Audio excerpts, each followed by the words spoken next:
beef protein powder plus vegetable broth.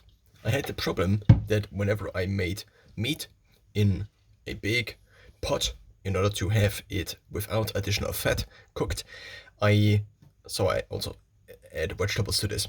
I then had the problem that I do have glasses of vegetable broth, which also has a little bit of fat in it.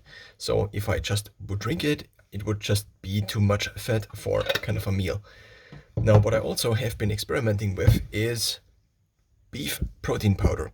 Now, beef protein powder is mostly protein from beef. What is kind of missing if you then have it compared to, or if you compare it to beef or also chicken or something like this, would be, first of all, a little bit of taste, and second of all, maybe also a little bit of fat.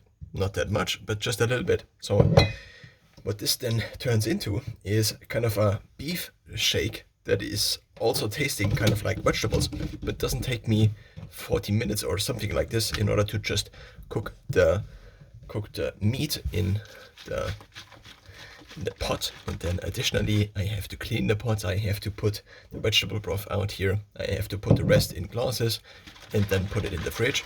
And so this has been, at least as of this first, and this is now the second test, kind of a good solution, or it seems like a good solution for the remaining broth with fat.